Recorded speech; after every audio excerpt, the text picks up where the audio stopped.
भाई ये भी तो लड़का हिंदू ही था, हिंदू ही तो था। हिंदू संगठन क्यों नहीं आए यहाँ सड़कों पर, क्यों दलित को आना पड़ा?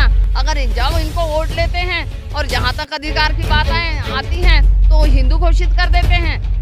चाहे वो कोई मस्जिद गिराने चले जाओ, आज कहाँ है? आज हिंदू संगठन कहाँ है? मैं भी आपसे ही पूछना चाहती हूँ कि वो क्यों नहीं आते हैं, हमारे जैसे को क्यों सड़कों पर आना पड़ रहा है? जी क्या लगता है जिस तरीके से दलितों के ऊपर अत्याचार हो रहे हैं, आप भी लगातार कई सालों से संसद भवन के अंदर मोदी जी के हाथ से आपको जो चीवर मिल रहा है 14 अप्रैल पर 6 दिसंबर पर, आपकी बात तो मानेंगे? उनसे कहिए कि दलितों पर अत्याचार रोकने की कोशिश करें।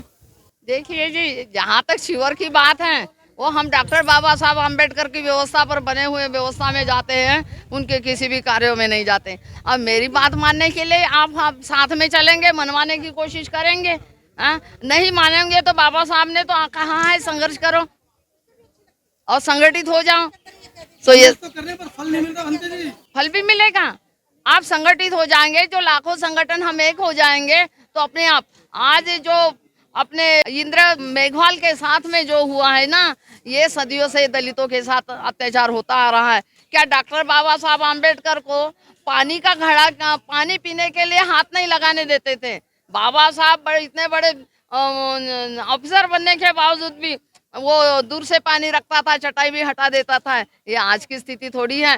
फिर भी डॉक्टर बाबा साहब आम्बेडकर ने अपना संविधान बनाकर, और जो संविधान बनाकर संविधान में समता समानता लाई है, और समता समानता लाने के बावजूद भी इनकी सोच अभी तक बदली नहीं है। जो ब्राह्मणवादी सोच आगे तक और मनुवादी सोच को लेकर चलेंगे तो देश का विकास नहीं होगा। आज हो सकता इंद्र कितना होनहार होता, अगर इंद्र को सपोर्ट किया जाता तो आगे हो जाता। अगर इंद्र जैसे की हत्या की जाएगी तो कितने ऐसे बालक होनहार होने से ही समाप्त मिट्टी में दबाए जाएंगे क्या? प्रियंका और राहुल जहाँ जहाँ दलितों पर अत्याचार होते हैं वहाँ जाते हैं, राजस्थान में नहीं जा रहे क्योंकि उनकी सरकार है। मैं किसी पार्टी की पक्षधर नहीं हूँ, और राहुल गांधी और मेनका गांधी ने भी जाना, ये इसमें प्रियंका गांधी ने भी जाना चाहिए, ये बात नहीं है। अगर दलितों के इसमें अत्याचार होता तो सबका अधिकार बनता है कि सांत्वना देना पीड़ित परिवार को, वो मेरी भी ड्यूटी बनती है और मैं भी जाऊंगी। सामाजिक और राजनीतिक लोग तो सड़कों पर हैं, लेकिन बहुजन समाज के धर्मगुरु इस मामले पर सड़कों पर नहीं है। एकजुट होकर इक्का दुक्का तो भटक रहे हैं आपकी तरह इधर उधर। तो देखिए, जिसको दर्द होगा समाज का और जिसको समाज के प्रति भावना होगी कि समाज के साथ अत्याचार हो रहा है या नहीं होना चाहिए, तो हमारे जैसे तो आएंगे, क्योंकि मैं समाज की रोटी खाती हूँ। हिंदुओं का कोई बच्चे का कांड होता, सवर्ण समाज के साथ कोई कांड होता तो हिंदुओं के धर्मगुरु लाखों की संख्या में सड़क पर निकल जाते। भाई ये क्या मतलब, ये भी तो लड़का हिंदू ही था, हिंदू ही तो था। हिंदू संगठन क्यों नहीं आए यहाँ सड़कों पर, क्यों दलित को आना पड़ा? अगर जब इनको वोट लेते हैं और जहाँ तक अधिकार की बात आती है तो हिंदू घोषित कर देते हैं। चाहे वो कोई मस्जिद गिराने चले जाओ, आज कहाँ है? आज हिंदू संगठन कहाँ है? मैं भी आपसे ही पूछना चाहती हूँ कि वो क्यों नहीं आते हैं, हमारे जैसे को क्यों सड़कों पर आना पड़ रहा है? तो ये है कि जो सदियों से मैं कह रही ना कि जो अत्याचार चल रहे हैं, आज भी इनकी सोच मनुवादी विचारधारा की है, और मनुवादी विचारधारा ही इनके दिमाग में है। इन्होंने आज तक अपने देश के विकास के लिए काम नहीं किया, बस अपने आप में ऊंच मानते रहे, पर ये नहीं समझे कि मैं भी तो एक माँ के कोख से पैदा हुआ इंसान हूँ। कोई मुख से पैदा होता है, कोई कैसे पैदा होता है, ये तो नहीं है। तो आखिर तुम जाति मानते क्यों हो? और ऊंच नीच कहाँ है? हर माँ की जननी एक है, बच्चे को पैदा करने की क्रिया एक है, तो फिर आखिर उसको नीच और ऊंच मानना ये कहाँ तक उचित है? तो ये मानसिकता को खत्म करना होगा और संविधान के विचारों पे चलना होगा।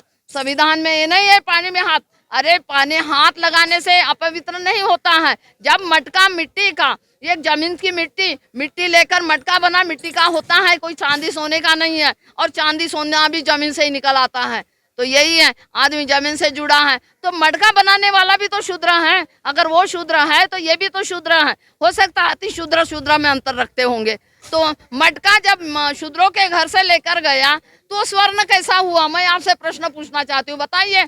शूद्रों का मटका तुम्हारे घर जाने से वो स्वर्ण कैसा बना।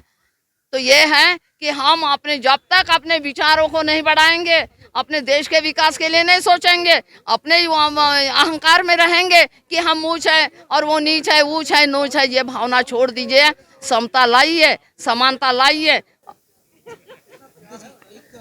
महत्वपूर्ण सवाल है, बच्चा जब जीवित था प्रताड़ना के बाद, घायल होने के बाद में, तो बच्चे को मेडिकल फैसिलिटी सरकार के द्वारा या किसी भी माध्यम से दी जा सकती थी, शायद अच्छी मेडिकल सुविधाएं मिलने पर बच्चा बच सकता। हाँ, बात सही है। देखो, उन्होंने उसको दबाने की कोशिश की, उन्होंने उनको मुंह बंद करने के लिए रेवड़ी दी, पता चला है। तो ये आखिर और जो आज इंक्वायरी करने जा रहे हैं, वहाँ कमेटी गठित की है, क्या ये आज 30 दिन बाद या 25 दिन बाद ये सोशल मीडिया के माध्यम से पता चला? 16-17 तारीख से इसकी खबरें चली, 15 तारीख के बाद से, और 15 तारीख से समझ लो। तो ये हैं, ये किसी को भी क्या मीडिया को पता डिबेट कहाँ गई थी इनकी? आज डिबेट क्यों नहीं हो रही है?